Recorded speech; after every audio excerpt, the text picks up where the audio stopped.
Fine, बोलिएगा, शुरू कीजिए हिरेनान जी। त्रिमंत्र बोलाओ। यस। नमो वितरागाय। नमो वितरागाय। भरत भाई सर। नमो वितरागाय। नमो वितरागाय। नमो अरिहंताणम। नमो अरिहंताणम। नमो सिद्धाणम। नमो सिद्धाणम। नमो आयरियाणम। नमो आयरियाणम। नमो वज्रायाणम। नमो वज्रायाणम। नमो लोये सौव साहुणम। नमो लोये सव साहुणम। ऐसो पंचन मुक्कारो। ऐसो पंचन मुक्कारो। सौवपावपणासनो। सवपावपणासनो। मंगलाणं च सौवेसिं। मंगलाणं च सवेसिं। परमं हवै मंगलम्। परमं हवै मंगलम्।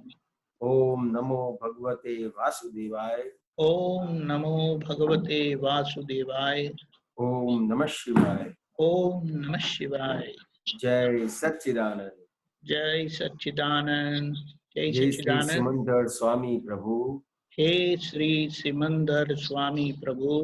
हे श्री दादा भगवान। हे श्री दादा भगवान। मने शुद्ध उपयोग पूर्वक हमें शुद्ध उपयोग पूर्वक सत्संग में बैसवानी, सत्संग में बैठने की, सत्संग सुनने की, सत्संग सुनने की, सत्संग समझने की सत्संग समझने की और सत्संग रूप होने की परम शक्ति दे। और सत्संग रूप होने की परम शक्ति दे। मैं मन वचन काया, मैं मन वचन काया, भाव कर्म द्रव्य कर्म नो कर्म, भाव कर्म द्रव्य कर्म नो कर्म, मेरे और मेरे नाम की सर्व माया, मेरे और मेरे नाम की सर्व माया, आप प्रगट परमात्मा स्वरूप प्रभु के आप प्रकट परमात्मा स्वरूप प्रभु के सुचरणों में समर्पित करता हूँ। सुचरणों में समर्पित करता हूँ। मैं शुद्धात्मा हूँ। मैं शुद्ध आत्मा हूँ। मैं शुद्धात्मा हूँ। मैं शुद्ध आत्मा हूँ। मैं शुद्धात्मा हूँ। मैं शुद्ध आत्मा हूँ। मैं शुद्धात्मा हूँ। मैं शुद्ध आत्मा हूँ। मैं शुद्धात्मा हूँ। मैं शुद्ध आत्मा हूँ। जय सच्चिदानंद। जय सच्चिदानंद। आज हमारे बीच भरत भाई फिर से, अब तो ये रोज आएंगे, मैं सोच रहा हूँ अगर उनका वो पद अनुवाद होके आ गया होगा तो वे जरूर से आएंगे और हमें लाभ देंगे। आज एक और पद लेके आए हैं, अवतारों के जन्म पूर्व। भरत भाई जी।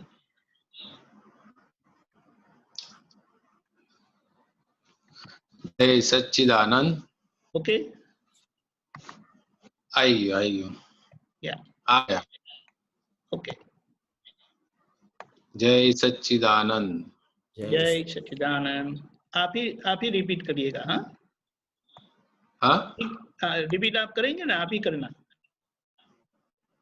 रिपीट नहीं करना ना किसको? हाँ, रिपीट नहीं करना, आप अकेले बोलेंगे। अवतारों की खोज बिन ज्ञान पूर्ण पुरुषोत्तम परम मोक्ष लक्ष्यार्थ मूर्त मूर्त मोक्ष हूँ। अवतारों की खोज बिन ज्ञान पूर्ण पुरुषोत्तम परम मोक्ष लक्ष्यार्थ मूर्त मूर्त मोक्ष हूँ। अनंत 24 में यही ज्ञान संस्थापित, जैसा है वैसा शुद्ध परिज्ञात मैं ही हूँ।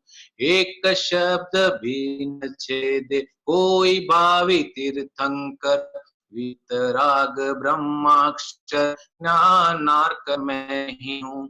अवतारों की खोज बिन ज्ञान पूर्ण पुरुषोत्तम परम मोक्ष लक्ष्यार्थ मूर्त मूर्त मोक्ष हूँ।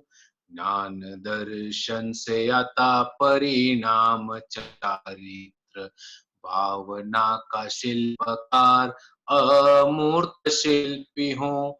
आत्मा अनात्मा का भिन्न भिन्न रेखांकन निश्चय व्यवहार से चरित्र अभेद हूँ। अवतारों की खोज बिन ज्ञान पूर्ण पुरुषोत्तम परम मोक्ष लक्ष्यार्थ मूर्त मूर्त मोक्ष हूँ। समभाव निकाल है महाध्यात्म यज्ञ ज्ञान अग्नि होम हवन मंत्र व्यवस्थित हूँ। प्रकृति के लफड़ों में शुद्ध आत्मा शुद्ध है। स्वपर प्रकाशक स्वज स्वरूप ज्योत हूँ। अवतारों की खोज बिन ज्ञान पूर्ण पुरुषोत्तम परम मोक्ष लक्ष्यार्थ मूर्त मूर्त मोक्ष हूँ। प्राकृतिक गुणों से जुदा स्वगुण अनंतानंद भ्रांति रस छुड़ाने वाला मूल स्वरूप सिद्धि हूँ। पीपल के पत्ते पर शादवाद मोक्ष सार कोटि शास्त्रों का निचोड़ एक अक्षरी उत्तर हूँ। अवतारों की खोज बिन ज्ञान पूर्ण पुरुषोत्तम परम मोक्ष लक्ष्यार्थ मूर्त मूर्त मोक्ष हूँ। शाद व्याद व्यवहार सर्वप्रथम देने वाला संपूर्ण ज्ञान पूर्ण पुरुषोत्तम सिद्धि हूँ। शादवाद व्यवहार सर्वप्रथम देने वाला संपूर्ण ज्ञान पूर्ण पुरुषोत्तम सिद्धि हूँ। अवतारों की खोज बिन ज्ञान पूर्ण पुरुषोत्तम परम मोक्ष लक्ष्यार्थ मूर्त मूर्त मोक्ष हूँ। परम मोक्ष लक्ष्यार्थ मूर्त मूर्त मोक्ष हूँ। परम मोक्ष लक्ष्यार्थ मूर्त मूर्त मोक्ष हूँ। जय सच्चिदानंद। ये सब गुण दादा भगवान के हैं। दादा भगवान स्वयं ये बोल रहे हैं, हमको कह रहे हैं कि मैं ऐसा हूं, मैं ऐसा हूं, मैं ऐसा हूं, अपना काम निकाल लो। जय सच्चिदानंद। बहुत अच्छे, जय सच्चिदानंद। आरव जी रेडी है आप प्रश्न लेकर? बहुत अच्छे। श्री समंदर स्वामी प्रभु एक मिनट है बेटे। आप हृदय में विराजमान जाओ, सत्संग कराओ, सत्संग की साबरे पद्मावती माता जी हमारे जी क्रियन चलावे, मुझे आप लोग सत्संग के लिए जय सच्चिदानंद। जय सच्चिदानंद।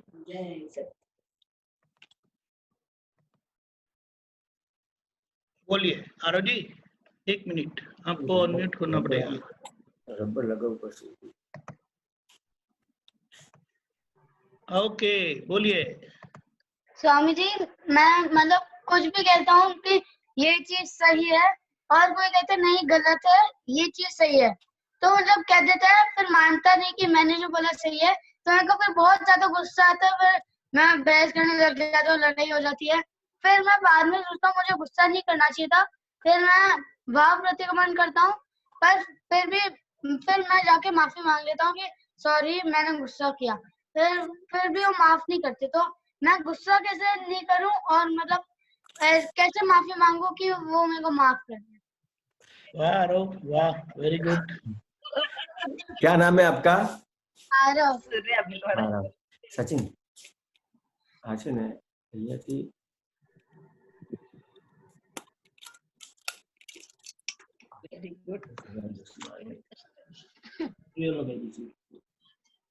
हीरेनाथ जी। हाँ एक मिनट, आज छटकी जाए છે એમાંથી।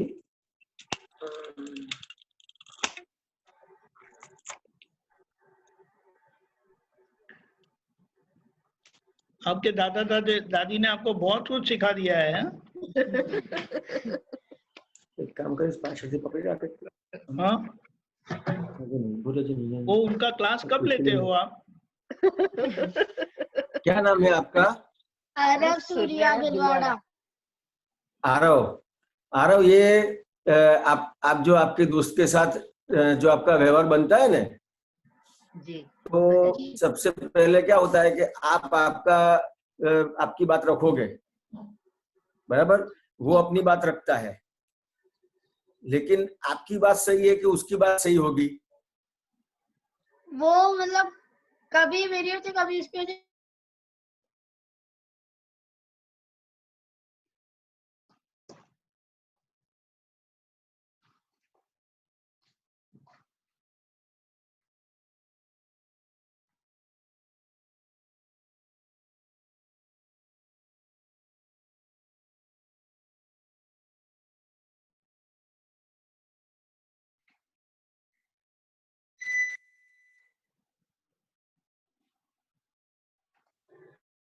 एक से दस गिनते हैं तो पूरा 5 आपको दिखाई देगा, 5 उसको दिखाई देगा।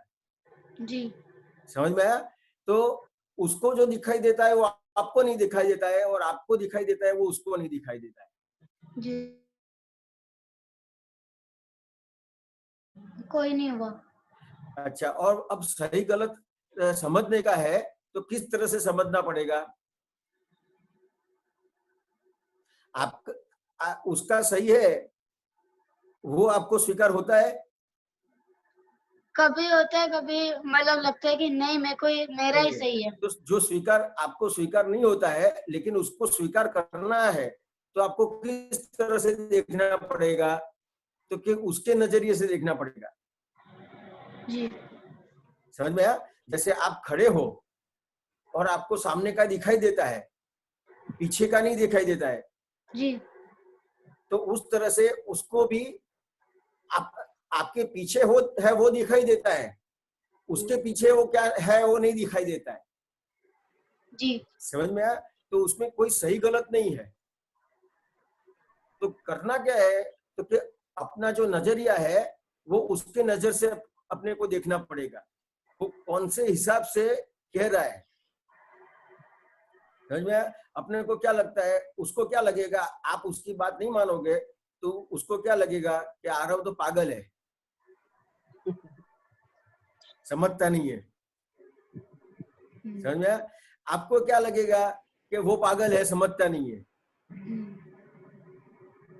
लेकिन दोनों में से कोई पागल है? नहीं। समझ में आया? तो दोनों में से कोई पागल नहीं है, लेकिन जो नजरिया है वो अपने को सही करने का है। उसकी जो नजर है तो वो सही कैसे होगा आरव?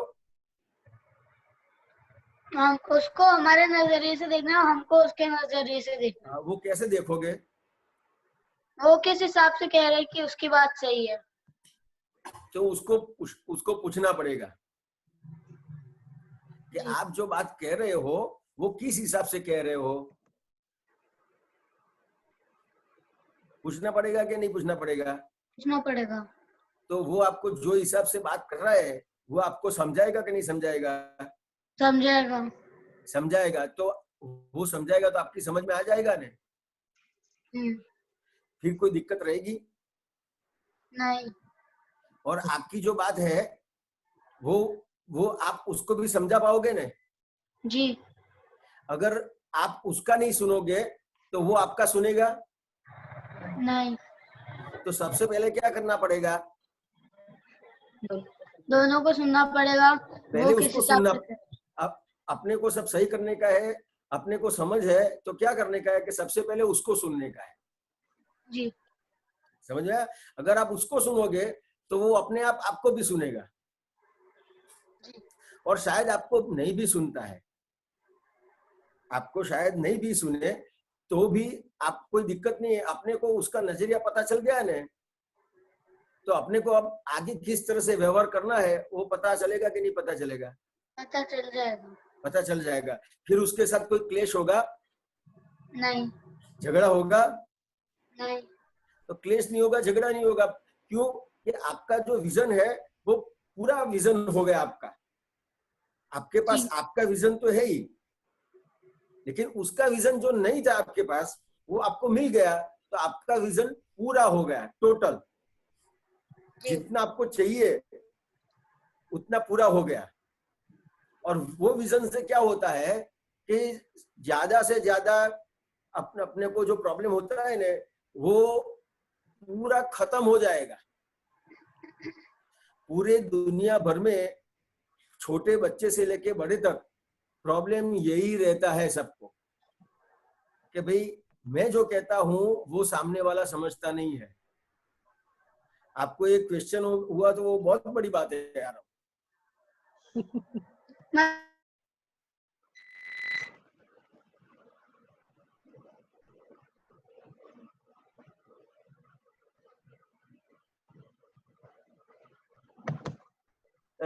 वो जो कह रहा है मैं सही हूं, तो उसको जान लेने का कि भाई वो किस हिसाब से सही है। अगर वो आपने जान लिया कि ये हिसाब से सही है, तो फिर आपको जो व्यवहार करना है वो आप प्रॉपर कर पाओगे ना। जी आरव, अपने को सामने वाले की समझ नहीं है कि सामने वाला कौन से हिसाब से बात कर रहा है। वहां तक आपको पता नहीं चलेगा कि क्या व्यवहार करने का है, क्या व्यवहार नहीं करने का है, क्या बोलने का है, क्या नहीं बोलने का है, कितने तक करने का है, कितने तक नहीं करने का है। समझ में आया आरव? जी स्वामी जी। हाँ, तो ये जो आपको पता चल गया तो बहुत बड़ी बात है। पूरा झगड़े का निवारण हो जाता है। सामने वाला पागल तो है नहीं आरव? जी स्वामी जी। सामने वाला भी दिमाग वाला ही है ना। तो उसका भी जो दिमाग चलता है वो कहीं ना कहीं कोई भी जगह पे सही तो चलता ही होगा ना जी। और आपका भी दिमाग चलता है, तो आपका भी जो दिमाग है वो सही है, लेकिन टोटल पूरा नहीं है जी। क्योंकि जो नजरिया है अपना पूरा नजरिया नहीं है। तो उसके हिसाब से फिर आपको उसके साथ कोई प्रॉब्लम होगा नहीं। आपने समझ लिया कि ये हिसाब से ये बात कर रहा है, तो फिर आपको पता चल जाएगा कि अब मेरे को क्या करने का और क्या नहीं करने का। तो गुस्सा कैसे कंट्रोल करूं? मतलब कुछ भी होता है तो मेरे को मतलब गुस्सा आ जाता है, अहंकार होता है कि नहीं इसने मेरे साथ ऐसे कैसे कर लिया, और गुस्सा आ जाता है, फिर ना निकाल देता हूँ उसको। तो कैसे करूँ कंट्रोल गुस्सा? तो गुस्सा कब आता है? जब भी कोई भी मतलब अपमान कर देता है वो बहुत भयंकर गुस्सा आता है। अपमान फिर कर जाता बाद में है लगता है कि नहीं करना चाहिए था, फिर प्रतिक्रमण भी करता हूँ, पर नहीं, फिर भी गुस्सा कब आता है? अपमान करता है तो मतलब बहुत ठेस पहुंचती है कि ऐसे कैसे बोल दिया इसने। हाँ बराबर है, लेकिन कोई अपने को कुछ बोल जाता है तो बड़ा अपने से बड़ा है वो बोल जाता है कि अपने से छोटा है वो बोलता है? दोनों, मतलब छोटा भी बोल देता कभी और बड़ा भी बोल देता। हाँ, तो अगर कोई छोटा अपने को बोलता है ना, तो अपना दोस्त ही बोलेगा ना। कौन हाँ बोलेगा? दोस्त भाई कोई भी बोल सकता है? दोस्त भाई। हाँ, दोस्त है, भाई है, कोई भी बोल देता है। तो अपना भाई है तो बोलता है तो क्या दिक्कत है? अपना भाई है ना और अपना दोस्त है, दोस्ती है कि में तो ये सब चलता है ना। चलाने का सीखने का आ रहा हूँ। तो ऐसा कहते हैं कि नहीं ऐसा मत कर, तो उस पर गुस्सा कर। मैं मतलब बहुत कहता हूँ कि नहीं यार मेरे को नहीं करना चाहिए, फिर भी हो जाता है। तू गुस्सा नहीं करेगा ने आ रहा हूँ उसके सामने, तो आपका प्रभाव उसके ऊपर बहुत बड़ा पड़ेगा। कोई गुस्सा करता है ना आपके ऊपर और आप शांत रहोगे तो वो आपसे डर जाता है, समझ में आया? और आगे आप गुस्सा करते हो तो वो भी अपना गुस्सा करता है, समझ में आया? जी। तो अपने को क्या करने का है कि कोई गुस्सा करता है, अपने से बड़ा है कि छोटा है, तो अपने को समझने क्या क्या है कि मेरे को गुस्सा नहीं करने का है। अगर मैं गुस्सा करूंगा तो बात आगे बढ़ेगी। आ रहा हूं अभी आपको आगे बात बढ़ाने की है कि बात खत्म हो जाए ऐसा करने का है। जी। आ रहा हूं? हाँ। बात खत्म हो ऐसा करना है कि बात आगे बढ़े ऐसा करना है? बात खत्म करनी है। हाँ, अगर आगे बढ़ाने का हो तो आप गुस्सा कर सकते हो, समझ में आया? आप भी गुस्सा करोगे, वो भी गुस्सा करेंगे, तो फिर बात आगे बढ़ती जाएगी, तो उसका कोई निपटारा होगा? नहीं आरव, नहीं स्वामी जी। तो अपने को तो निपटारा करने का है ना। जी और आप बोलोगे नहीं, आप गुस्सा नहीं करोगे तो आपका प्रभाव बहुत पड़ेगा। सामने वाला आपसे डरेगा, उसके ऊपर प्रभाव पड़ेगा आपका। जी समझ में आया? और गुस्सा करते हो तो आपकी वैल्यू खत्म हो जाती है। वो गुस्सा करेगा, उसके सामने आप गुस्सा करोगे तो आपकी वैल्यू खत्म हो जाती है। जी कैसे खत्म हो जाती है? तो जैसे आप गुस्सा करोगे तो सामने वाला क्या सोचेगा कि जैसा मैं उसको मानता हूं वैसा ही है, जी जैसा मैं गलत उसके लिए सोचता हूँ वैसा गलत ये लड़का ऐसा गलत ही है। जी और आप गुस्सा नहीं करोगे, आप शांत रहोगे, तो सामने वाला सोचेगा कि मेरी गलती हो गई कुछ बोलने में, जी। कुछ बोलने में मेरी गलती हो गई, ऐसा एहसास होगा उसको। अहंकार को कैसे डालूं? तो मतलब अहंकार तो मानने नहीं देता कुछ भी बात। मैं दृढ़ निश्चय करता हूँ, बार बार टूट जाता है अहंकार आते से थोड़ा भी। अहंकार से क्या होता है? अहंकार होने से क्या होता है? नुकसान होता है, बहुत गुस्सा आता है, कुछ दिखता नहीं, केवल इससे मेरे को बदला लेना, ऐसा करना, यही दिखता है। हाँ, लेकिन आपको जीतना है कि हारना है? जीतना। अब कैसे जीतोगे? ये अभी कोरोना चलता है तो अपन बाहर निकलते हैं कि घर में रहते हैं? घर में रहते हैं। अभी उसके सामने पड़ेंगे, बाहर निकल के उसके सामने पड़ेंगे तो क्या होगा? अपने ऊपर आ जाएगा। अपने ऊपर आ जाएगा। उस तरह से जिसके सामने अपन झगड़ते हैं, गुस्सा करते हैं, अहंकार करते हैं, तो उसके पास जितनी भी गलतियां है, उसके पास जितनी भी गलतियां है वो अपने पर लग जाती है। जी। समझ में आया? जैसे आप किसी को चोर बोलोगे, गलत बोलोगे, जैसा आप उसको बोलोगे वैसे आप बन जाओगे। जी। तो आपको कैसा बनने का है? अच्छा बनने का है। समझ में आया? तो अपने को अच्छा बनने का है तो किसी के सामने नहीं पड़ने का। जी। समझ में आया? कोई जो करता है वो अपने हिसाब से करता है, और जो नुकसान होता है वो उसको नुकसान होता है।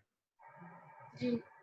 अब उसको नुकसान होता है और आप भी करते हो तो उसके नुकसान के भागीदार बनते हो। जी। किसी के नुकसान के भागीदार बनना चाहिए कि नफे के भागीदार बनना चाहिए? नफे की भागीदार। हाँ,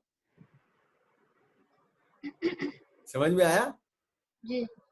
तो कि ये जो अहंकार है और ये गुस्सा करते हो, ये कितना नुकसानकारक है, वो समझ में आया ना?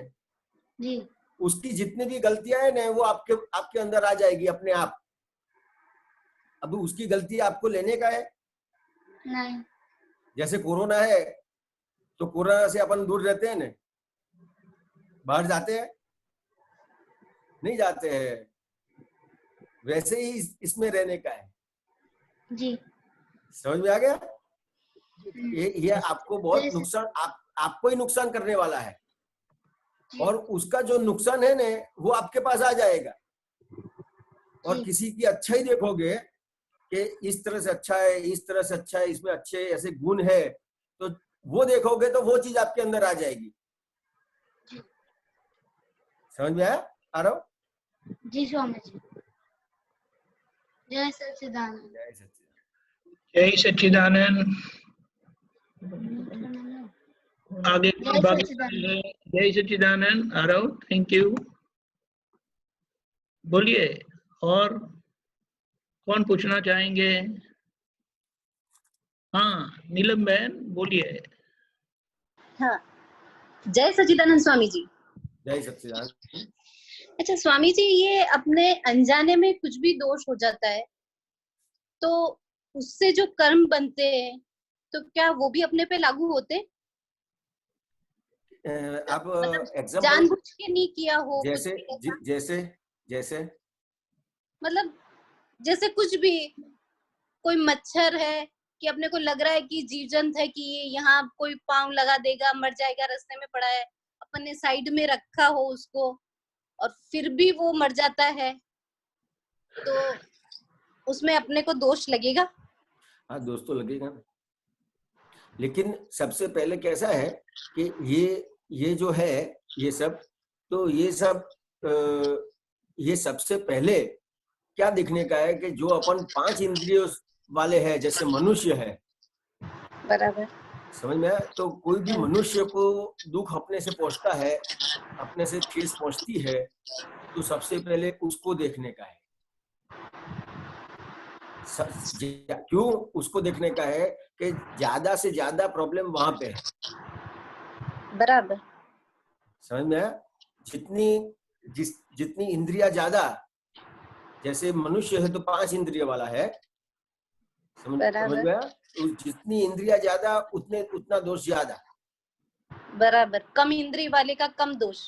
हाँ, समझ में आया? तो ये अपने को तो सबसे पहले मनुष्य है, उसको कहाँ अपने से दुख हो जाता है वो देखने का है।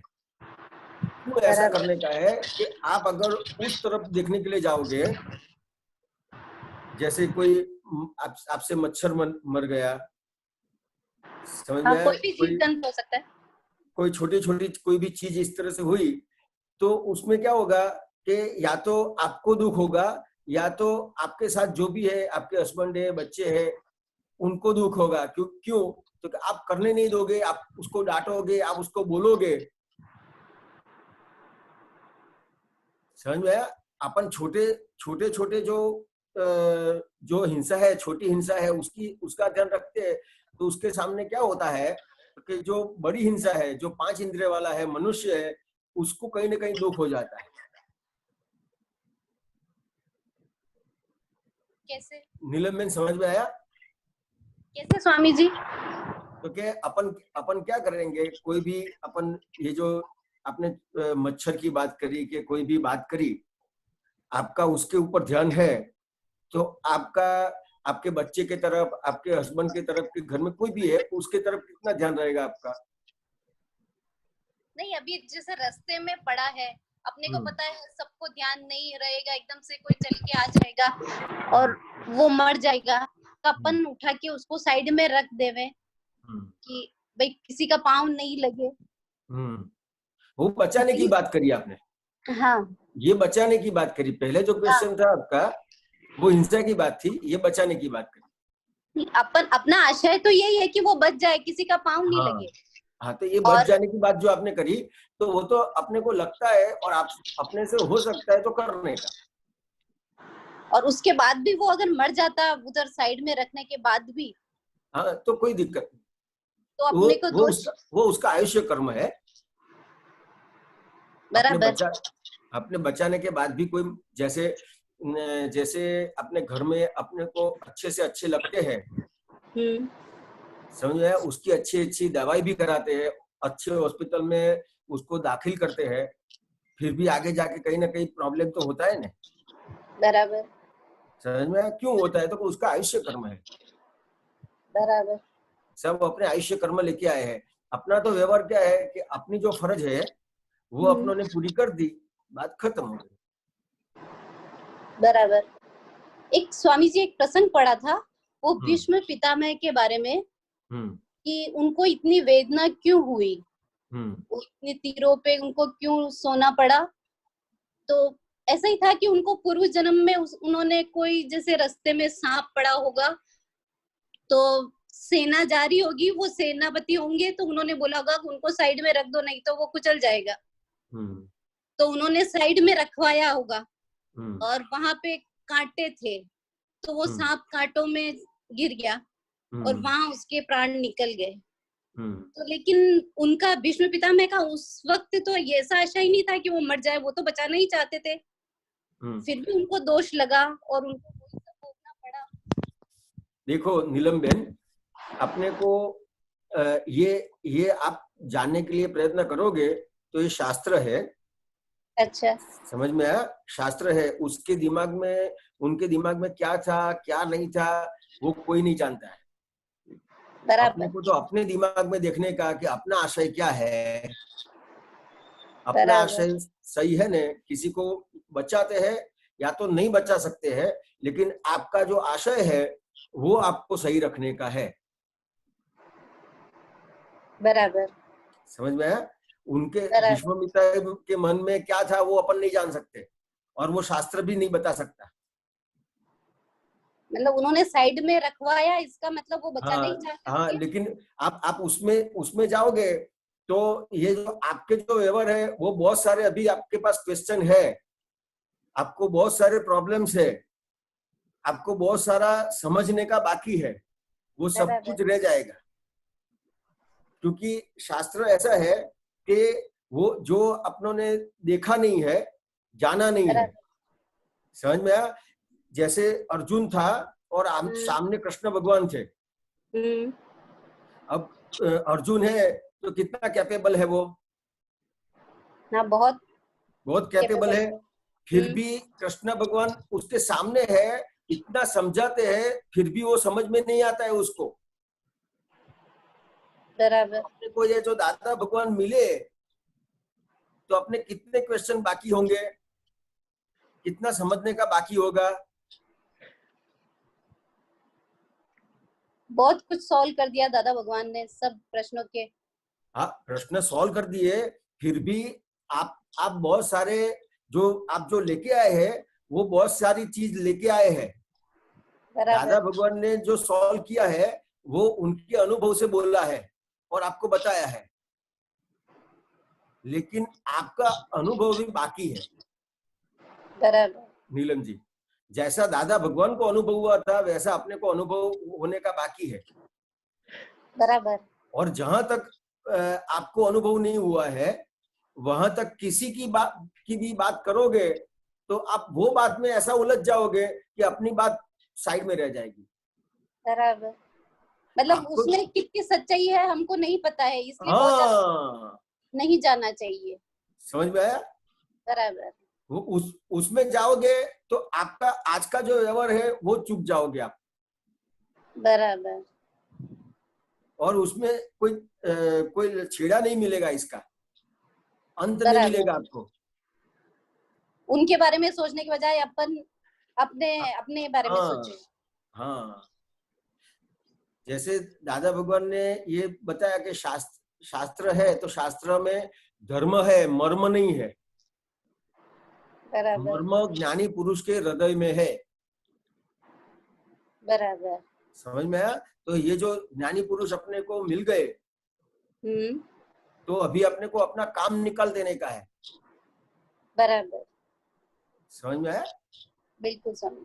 हाँ, और ये जो आपका आशय, आपकी वृत्ति सही करने का है, और आपका आशय और आपकी वृत्ति किस तरह से सही होंगे, तो कि ये जो 9 कलम है बराबर, उसमें आपके जो आशय है, आपकी वृत्ति है, वो सब सही करता है।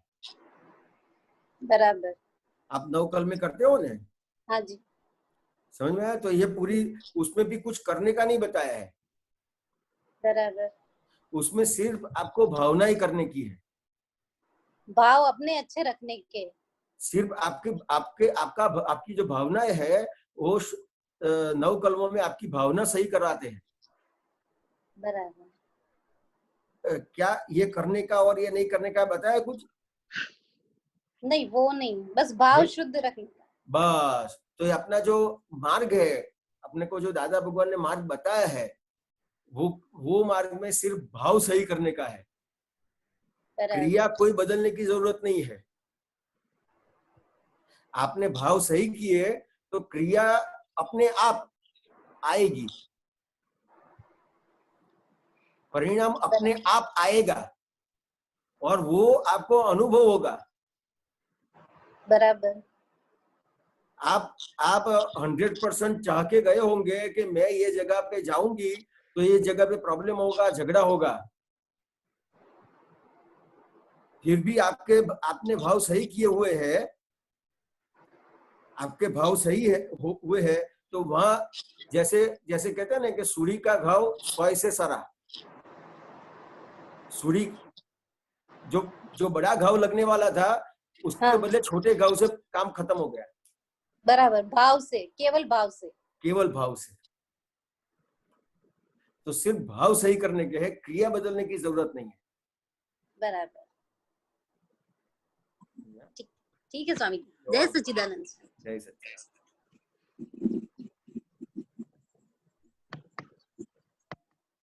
नेक्स्ट कौन? बोलिए। नमस्कार, जय सच्चिदानंद। अशोक जय जी सच्चिदानंद। बोलिए, जयपुर से। दीपक भाई जय सच्चिदानंद। यही सच्चिदानंद। दीपक भाई, मैं ये जानना चाह रहा था कि जैसे राग को तो देश से भुगतना पड़ता है और देश को राग से भुगतना पड़ता है, तो ये सही है क्या? हिरेनानंद जी नहीं बोलिए। समय प्रश्न बराबर सुने ही नहीं दिया। भाई ऐसा कहते हैं ना कि जैसे राग को तो देश से भुगतना पड़ेगा। रात को देर से देश देश द्वेष। द्वेष, अच्छा। राग, राग, अच्छा। राग, देश- राग को द्वेष से और देश द्वेष को राग से भुगतना पड़ेगा। भुगतना पड़ेगा, अच्छा अच्छा अच्छा। तो क्या ये बात सही है? आपको क्या लगता है? नहीं, हमने तो पढ़ा है कि सही है। हाँ, तो फिर आगे क्या जानना है? तो मैं ये जानना चाह रहा था कि जैसे द्वेष करना तो हम छोड़ देंगे, कैसे छोड़ोगे? सभी महात्मा इस प्रश्न के लिए मतलब सहमत होंगे। मैं जो पूछ रहा नहीं, हूं, द्वेष करना कैसे छोड़ दोगे, ये बताओ। भाई द्वेष करना तो ऐसे छोड़ देंगे कि भाई हमें फिर राग से भुगतना पड़ेगा, या सामने वाला तो मतलब जो है वो निमित्त है। द्वेष आप कैसे छोड़ोगे? है? राग कैसे छोड़ोगे? नहीं, राग ही तो नहीं छूटेगा ना, यही तो मैं पूछ रहा हूँ, राग कैसे छूटेगा? ये राग द्वेष, अब राग तो बच्चे छोटे छोटे होते हैं। राग तो द्वेष, कितने तरह की? राग और द्वेष जो खड़े हैं वो किस आधार से खड़े हैं? अब ये तो आप बताओ। तो ये आप राग भी नहीं छोड़ सकते हो, आप द्वेष भी नहीं छोड़ सकते हो, क्योंकि उसका जो बेसमेंट है वो अज्ञान है। अच्छा, अज्ञानता के कारण राग द्वेष खड़े हुए हैं। समझ में आया? वेदांत में मण, विक्षेप और अज्ञान बताया। जीव के बंधन का कारण जो है वो वेदांत में मण, विक्षेप और अज्ञान बताया, और जैन में राग द्वेष और अज्ञान बताया जीव के बंधन का कारण। तो ये जो अज्ञान है वो कॉमन है। समझ में आया? आप छोड़ने जाओगे तो छूटेगा नहीं, नहीं राग छूटेगा, नहीं द्वेष छूटेगा। हिमालय में ऊंधे लटक देश को तो भी ये नहीं होगा। देश को तो हम फिर भी छोड़ सकते हैं, लेकिन राग को कैसे छोड़ें? ये राग नहीं छूट नहीं। तो कभी किसी बच्चे पे राग हो जाता है, कभी किसी पे राग हो जाता है। तो आप छोड़ नहीं सकते हो। बहुत लोगों ने ट्राई किया है। अब जैसे बच्चा फर्स्ट डिवीजन आया, सर्वश्रेष्ठ आया, टॉप आया, तो उस पर राग होगा ही। और बच्चा जैसे अब पैदा होता है तो धीरे धीरे बड़ा होता है, अटकेलियां करता है, तब भी उस पर राग किसको होता है? मेरे को होता है। मेरे को? अशोक को। अशोक जी को होता है। हाँ। समझ में आया? हाँ। ये अशोक जी आपने बोला ने कि राग अशोक जी को हुआ है, तो उसको ज्ञान कहते हैं। फिर राग नहीं रहा। अच्छा अच्छा, समझ में आया अशोक जी? फिर द्वेष होता है तो किसको होता है? अशोक जी को होता है। तो द्वेष होता है तो अशोक जी को होता है, तो वो द्वेष नहीं रहा। अच्छा, समझ में आया? तो ये जीव के बंधन का कारण जो है राग और द्वेष, तो किस आधार पे खड़े हैं? तो अज्ञान के आधार से। अभी अपने को जो ज्ञान मिला कि मैं कौन हूँ, दरअसल मैं कौन हूँ वो नहीं जानते थे, उसके हिसाब से राग और द्वेष खड़े थे। समझ में आया? अभी जो आपको राग और द्वेष व्यवहार में दिख रहे हैं वो क्या है? तो कि वो जाते हुए दिख रहे हैं, आते हुए नहीं है। अच्छा अच्छा। समझ में आया? मतलब पिछले जन्म के है ये। हाँ, डिस्चार्ज भाग से है ये, डिस्चार्ज भाग से है। हाँ, जाते हुए है। नहीं तो डिस्चार्ज भाग में भी तो फिर वापस कॉज हो सकता है ना। डिस्चार्ज सुनो सुनो सुनो, जैसे अपने घर के अंदर चोर आया, समझ में आया, और आपकी आंख खुल गई, चोर आपको दिखाई देगा और चोर को भी आप दिखाई देंगे। ठीक है। अब जैसे ही आपकी आंख खुल गई तो वो भागा,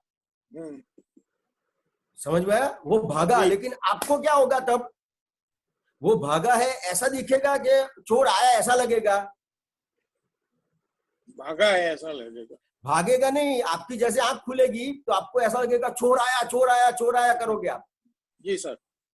तो लेकिन चोर आया है कि जा रहा है? जा रहा है।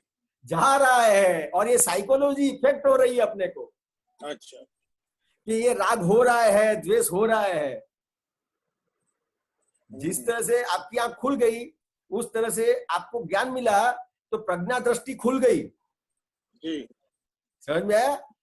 तो अब जो राग द्वेष है वो आपको दिखाई देते हैं जाते हुए, लेकिन साइकोलॉजी इफेक्ट क्या होती है कि आया आया आया, ऐसी साइकोलॉजी इफेक्ट होती है। लगता है ऐसा इंटरेस्ट है हमको। हाँ, इंटरेस्ट है हमको। समझ में आया अशोक जी? मतलब ये बच्चा बहुत अच्छी वो कर रहा है, अटकेलियां कर रहा है या पढ़ रहा है, तो उसपे इसलिए राग हो रहा है। हाँ, तो नहीं, राग होता नहीं। अभी किसको हो रहा है? अशोक जी को ही हो रहा है। अशोक जी को हो रहा है। तो अभी आपकी प्रज्ञा दृष्टि खुली हो गई। जैसे चोर को देखते हुए आपकी दृष्टि खुल जाती है ना? जी सर। भी उस तरह से ज्ञानी पुरुष के मिलने से आपकी प्रज्ञा दृष्टि खुल गई। जी सर। अब आपको जो राग द्वेष दिखते हैं वो जाते हुए दिख रहे हैं। समझ में आया अशोक जी? फिर कोई दिक्कत नहीं है। तो अभी जैसे मतलब कोई राग होता है हमें किसी पे, तो उसको और कैसे रोके? मतलब नहीं, रोकने का नहीं है, देखने का है। अच्छा अच्छा, देखने का है बस, और जानने का है। अच्छा, आपने देखा और जाना, हाँ हाँ, तो बस बात खत्म हो गई। आप जागृत है। जी जी। अच्छा, एक क्वेश्चन और है स्वामी जी, एक क्वेश्चन और है। इस संसार में जो दुख है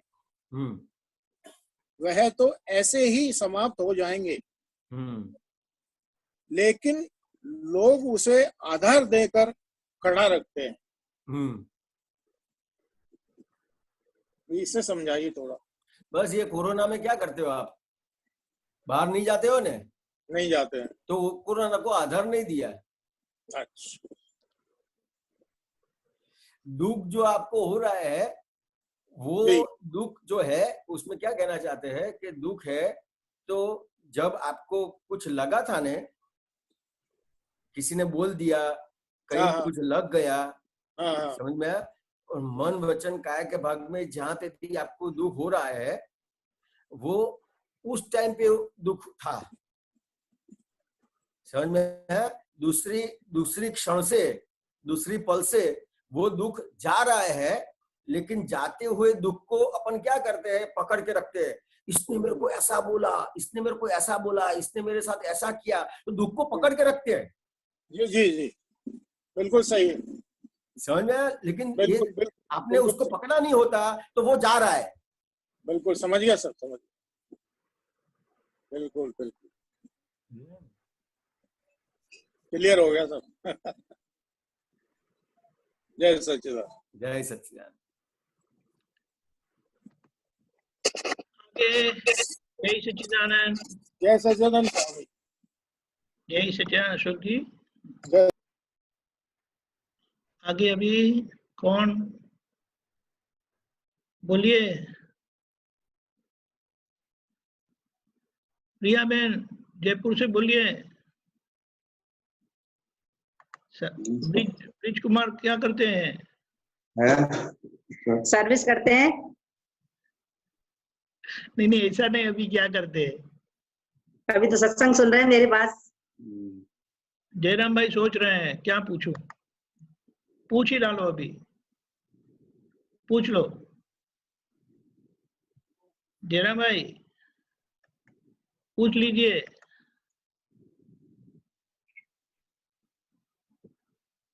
जय सच्चिदानंद। जयराम भाई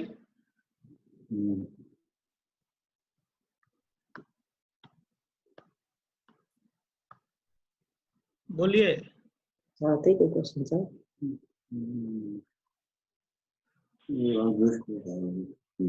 कोई नहीं, रेखा बहन भी नहीं, सब लोगों ने मौन धारण कर दिया, तो हम बोलेंगे कैसे? आप अगर मौन धारण करेंगे तो। जयराम जी बोलिए।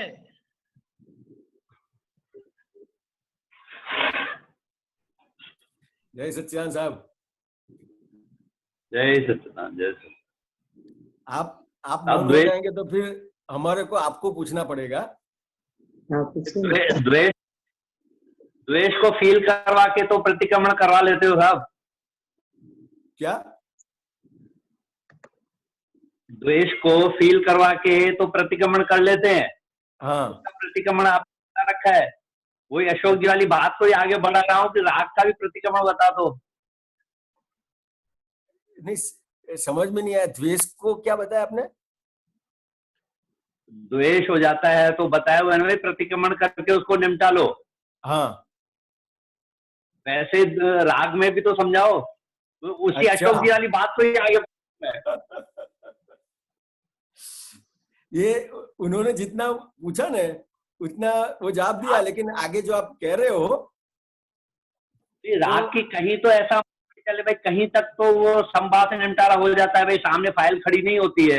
हाँ। पर कहीं जगह तो राग की भी फाइल खड़ी हो ही जाती है ना।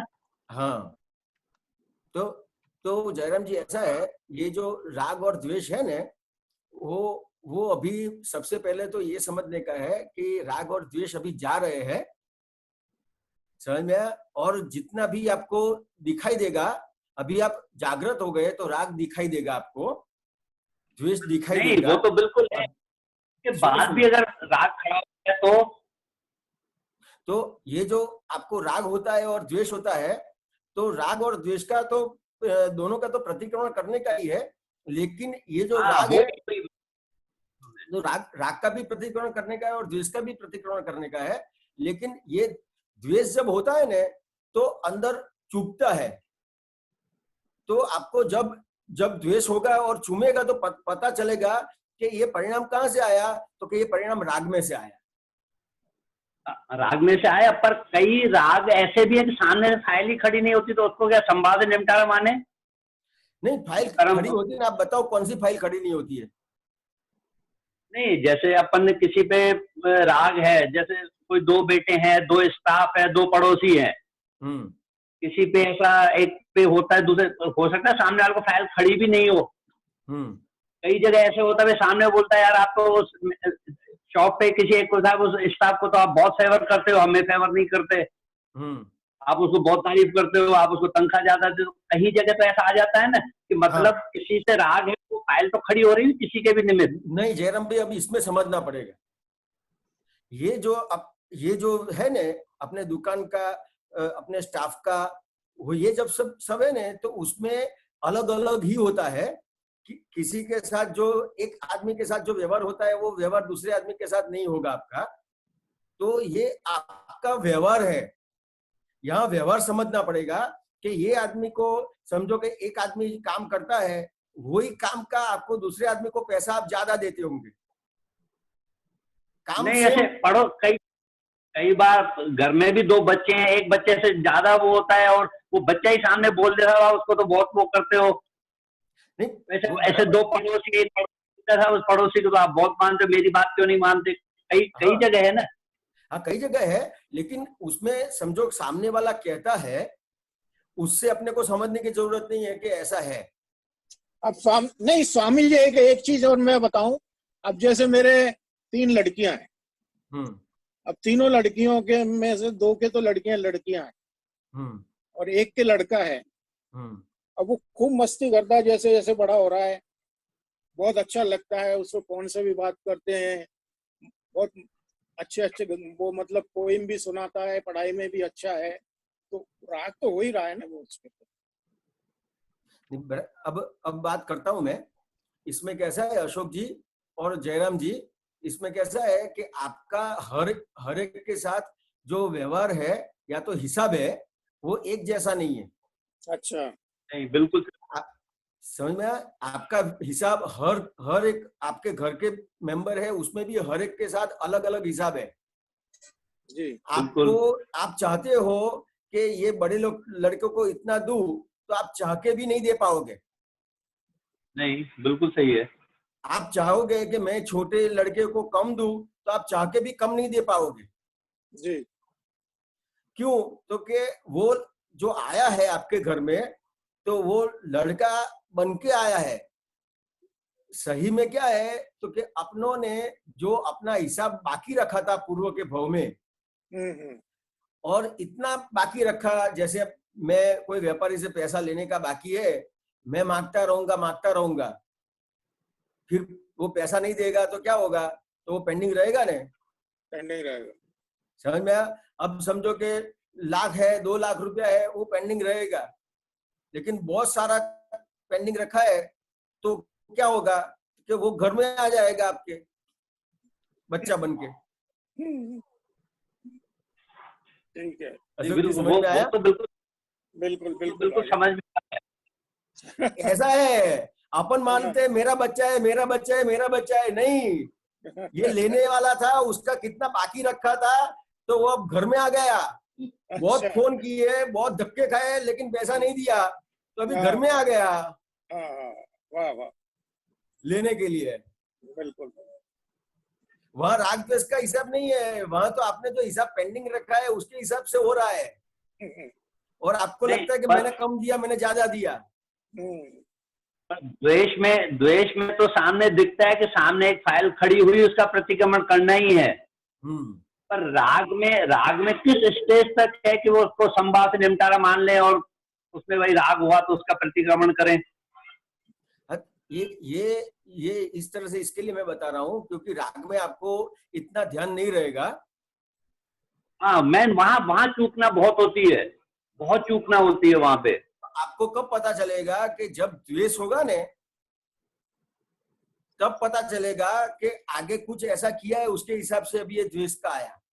और ऐसा नहीं है कि अभी राग किया तो अभी द्वेष आ जाएगा, वो 1 महीने के बाद भी आ सकता है, 1 साल के बाद भी आ सकता है, 1 भव के बाद भी आ सकता है और 4 भव के बाद भी आ सकता है। समझ में आया? लेकिन कोई भी द्वेष आता है, स्वामी जी, एक मिनट, कोई भी द्वेष का व्यवहार आता है तो आपको समझने का है कि कहीं ना कहीं आगे राग किया है, तो आपको जब द्वेष का प्रतिक्रमण करते हो तो साथ में समझने का है कहीं ना कहीं मेरे राग का परिणाम है। हाँ, तो राग जैसे राग में भी तो उतनी जागृति चाहिए ना साहब, वो भी तो जागृति आ जाएगी, जैसे द्वेष में आई है ना वैसे राग में आएगी, लेकिन अभी जो जहां पे जागृति है ना वहां से स्टार्ट करने का है। तो क्या मतलब फिर नाटकीय ढंग से, स्वामी जी फिर नाटकीय ढंग से रहे क्या?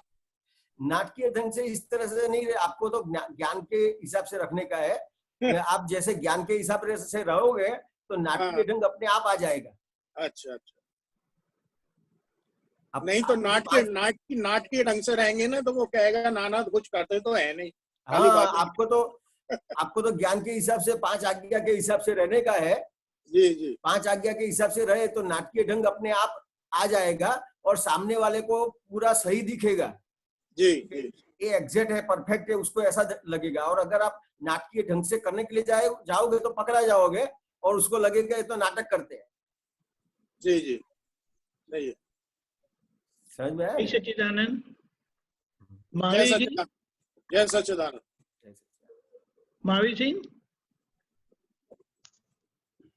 महावीर सिंह बोलिए। हाँ बोलिए। ओ गीता बेन आप है, बोलिए बोलिए। स्वामी जी को दिखाओ। अभी आप बोलेंगे तो आ जाएंगे स्क्रीन पर। स्वामी जी जैसे आपने राग और द्वेष की बात करी ना अभी, तो मना आप कह रहे थे कि राग भी आ रहा है और जा रहा है, और द्वेष भी आ रहा है और जा रहा है। पर पहले आप राग की और द्वेष को डिफाइन करेंगे ना, कि माना द्वेष माना दूसरा, राग माना अपना, है ना? तो वो दूसरा भी मेरा नहीं है और अपना भी मेरा नहीं है, वो तो दोनों ही भाग मेरे नहीं है ना। वो तो जो मुझे अनुकूल पड़ते हैं उनको मैं राग बोलती हूँ, प्रतिकूल पड़ते हैं उनको मैं द्वेष बोलती हूँ। ठीक है, ठीक है ना? तो आ और जा रहे हैं, इनमें मेरा समभाव से निकाल वाला लॉजिक कैसे बैठेगा? देखो गीता जी, ये जो राग द्वेष है ना, उसमें कहीं पे भी कुछ हटाने की बात नहीं करी है कि राग को हटाओ कि द्वेष को हटाओ। हाँ। समझ में आया? अभी जो प्रतिक्रमण की बात कर रहे थे, राग के प्रतिक्रमण की, तो राग के प्रतिक्रमण की भी इस तरह से प्रतिक्रमण नहीं करने का है। हाँ। समझ में आया? जहाँ जो व्यवहार से आपको दुख होता है और सामने वाले को दुख होता है, वहाँ आपको प्रतिक्रमण करने की आवश्यकता है। भाई प्रकृति और को जो मेरे से गलती हो गई मॉरल वाइज, और आप 5 आज्ञा में आ गए। समझ में आया कि रिलेटिव व्यू पॉइंट से मैं गीता बहन हूँ, रियल व्यू पॉइंट से मैं शुद्धात्मा हूँ, तो राग और द्वेष रहते ही नहीं है। हाँ, समझ में आया गीता बहन? जयराम जी समझ में आया मैं क्या कहता हूँ? जयराम जी बोल रही थी कि राग और द्वेष का तो भाग नहीं है, लेकिन यहाँ जो तीसरा पॉइंट काम आता है कि समभाव से निपटारा करना है, चौथा जो पॉइंट आता है, फिर हम वो उसमें हम इसको कैसे अप्लाई करेंगे? राग और द्वेष तो मेरे भाग ही नहीं है ना। राग उस तरह से देख, राग और द्वेष के हिसाब से आपको चलने का नहीं है। तो स्वामी जी कर्म बंध तो राग और द्वेष का ही परिणाम है ना। कर्म बंध आपको, आप शुद्धात्मा हो गए कि नहीं? वो मतलब चलो वो तो मेरी बात है, लेकिन लॉजिकली तो आपको आपकी बात करने की है।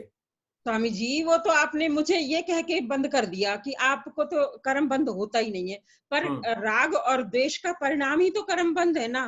वो तो चाहे मुझे ज्ञान हुआ हो और चाहे ना हुआ हो, तब मतलब है ही ना। वो तो आप मुझे ये कह रहे हो कि आपको ने ज्ञान ले लिया इसलिए आपको नहीं होगा, पर परिणाम तो इसका वही है ना। परिणाम आप परिणाम जो है उसको देखने और जानने वाले हो गए।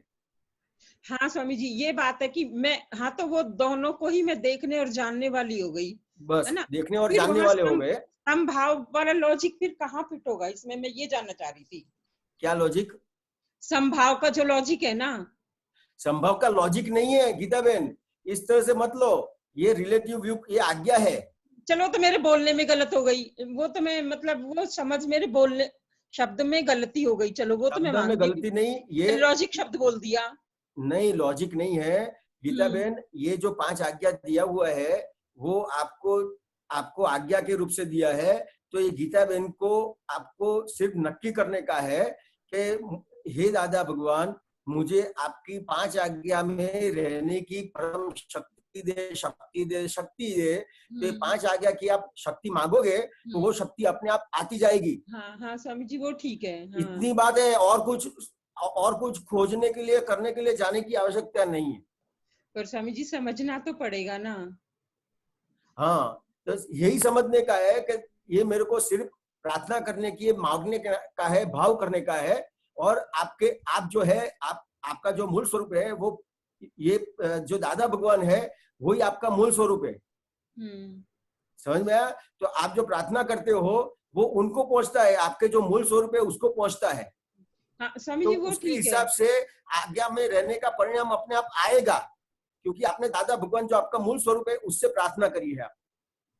हाँ स्वामी जी वो ठीक है, पर वो जो राग द्वेष वाला जो भाग है ना, वो तो मतलब क्या कहेंगे उसको, वो उसमें मतलब मैं कहीं अटका ही नहीं ना। वो तो मतलब अब तभी तो हम समझेंगे कि वो आया है जो जा रहा है।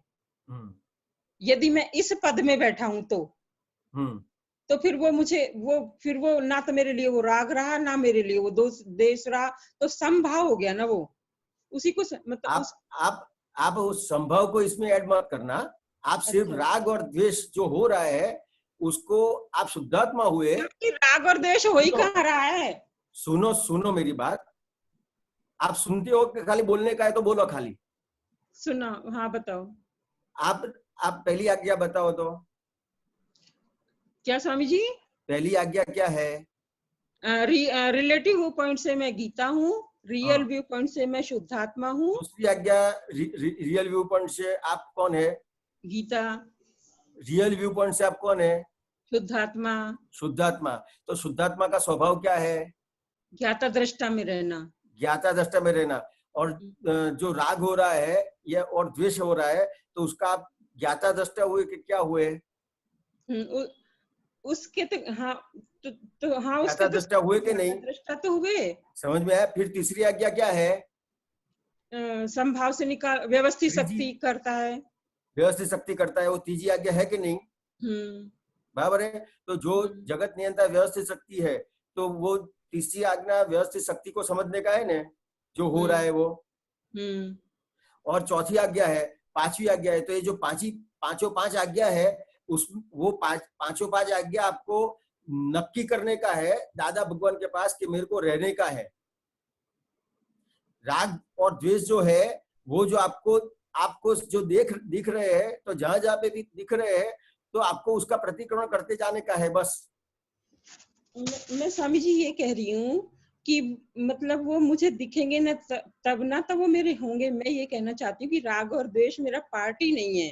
मैं ये कहना चाह रही थी। मैं ये कहना चाहती हूँ। हाँ बराबर है वो। राग और द्वेष है वो आपका पार्ट है ही नहीं। हाँ, ना राग है मेरा पार्ट, ना द्वेष मेरा पार्ट है। हाँ बराबर है। किसका पार्ट है वो? वो तो माना जो पूर्व भाव में हमने जो भरा हुआ है, वो गीता बहन का है, का वो निकाचित कर्म है। वो गीता बहन का है, चाहे वो राग वाला हो चाहे द्वेष वाला हो। गीता बहन का है। ज्ञान के दृष्टिकोण से शुद्धात्मा पद में बिठा दिया ना मुझे। तो हाँ, तो आप जो राग द्वेष में क्यों जाऊं? किसका है? तो गीता बहन का है ये। तो मैं क्यों जाऊं उसकी उलझन में? नहीं जाने का है। हाँ, मैं वही बोल रही थी। हाँ बस बराबर है। जय सच्चिदानंद स्वामी जी। कुछ तेजी से बोली, गलती में क्षमा चाहती हूँ स्वामी जी। नहीं बराबर है। ठीक है स्वामी जी। जय सच्चिदानंद। जय सच्चिदानंद। हमारा समय यहाँ समाप्त होता है। बहुत बहुत धन्यवाद।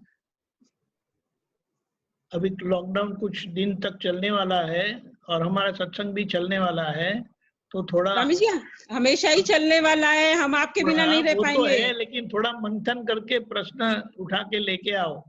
हाँ, इस तरह से मंथन करके प्रश्न लेके आओ तो अच्छा रहता है। सही बात है स्वामी जी। हाँ, हृदयानंद जी अत्रि मंत्र बोलिए। गीता बहन आप फॉलो करिएगा प्लीज। ठीक है स्वामी जी। नमो वीतरागाय, नमो वीतरागाय, नमो अरिहंताणम, नमो अरिहंताणम, नमो सिद्धाणम, नमो सिद्धाणम, नमो आयरियाणम, नमो आयरियाणम, नमो उवज्जायाणम, नमो उवज्जायाणम, नमो लोए सौव साहुणम, नमो लोए सव साहुणम, ऐसो पंचन मुक्कारो, ऐसो पंचन मुक्कारो, सौव पाव प्रणासनो, सौवे पावे प्रणासनो, मंगलाणम च सौवेसिम, मंगलाणम च सवेसिम, परमं हवै मंगलम, परमं हवै मंगलम। ओम नमो भगवते वासुदेवाय, ओम नमो भगवते वासुदेवाय, ओम नमः शिवाय, ओम नमः शिवाय। जय सच्चिदानंद। जय सच्चिदानंद। स्वामी जी मैं फिर माफी मांगती हूँ, पता नहीं मुझे यूँ लग रहा है मैं